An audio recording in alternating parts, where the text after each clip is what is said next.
caption. Brought to you by your Rocky Mountain Honda dealers. Fox 31 Denver, news at 9:30. Because we're talking about these kids playing in college before they've even gone into high school. And if that's not a broken system, I don't know what is. It really is a largely hidden practice that's becoming a bigger problem every single year.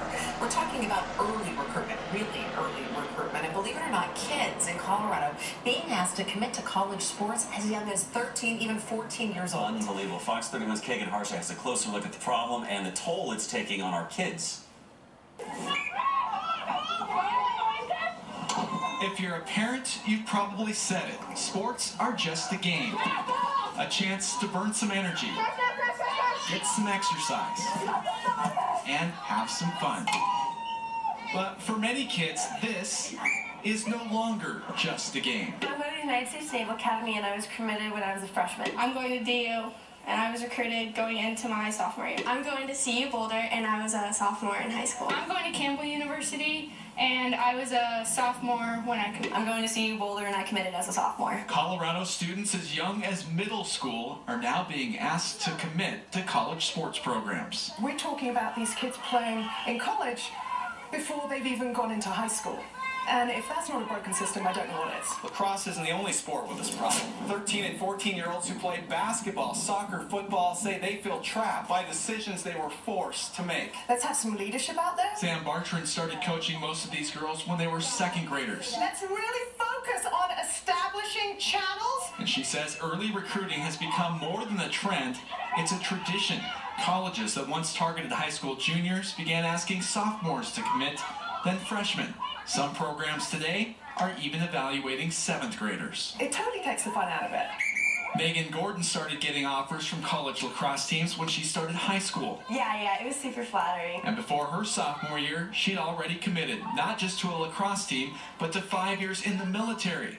She's going to Navy. I question it a lot because, I mean, it is a military school. It's not like a regular school. And I committed just so early, which is kind of ridiculous. But, I mean, I'm making that decision for the rest of my life. And, of course, there are going to be doubts. Megan is excited, but it is a decision that can be detrimental. I see it in all sorts of sports. Brooke Pangel is the medical director of the Rocky Mountain Youth Sports Medicine Institute.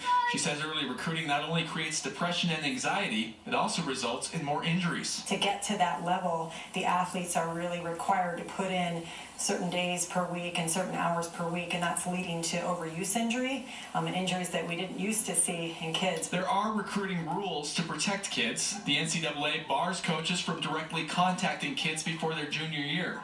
The problem is there are loopholes. Let's make something creative happen. Colleges use club and high school coaches to reach students. Coaches like Sam. You have to. And, you know, there's nothing that sits right with me about the whole process. I feel like it's a broken system, but at the same time, I'm not doing my job to help my players if I'm not sort of part of that process. Parents are also often sucked in, persuaded by promises of scholarships for their kids. Whenever she's into it, we're into it. Doug Gordon hated seeing the pressure the colleges were putting on Megan, but he let her commit. Despite his concern, he says there has been an upside. It's almost a little bit of a carrot that we can hold out as a family and say, hey, it's not like a guarantee you're going to get in. You have to get phenomenal grades. You have to score phenomenal on your ACT and your SAT. But for many, that pressure is too much. According to the American Academy of Pediatrics, 70% of kids today drop out of organized sports by the time they turn 13.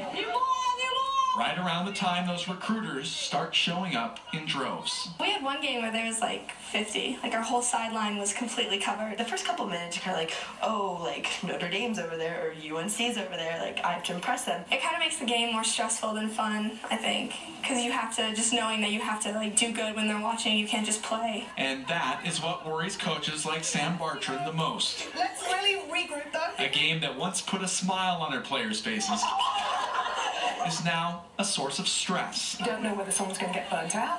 We don't know whether they're going to get injured. We don't know whether they're going to maintain their grades. Turning kids into adults before they're ready. It's broken. I mean, I just think the pressure that we're putting on these kids to not be able to develop truly as they are and take the time to enjoy the things that are right in front of them. We're pressing so hard for them to not be in middle school, but be in high school, or high school think about being a college athlete. A game that's no longer 1, 2, 3, 180. just a game. Kagan Harsha, Fox 31. You can sort of understand the parents who are all about it when you think about the expense of college, and they think, if this is your way in, let's pursue it, and pursue it hard. Two sides to this, for sure. Yeah, for sure. The NCAA has been reluctant to change recruiting rules, although women's lacrosse is making some headway. Yeah, they say that they'll vote on a proposal next April that would eliminate loopholes altogether for that sport. We should follow this story. More to come on that. It is. Coming up tonight, Blue Bell.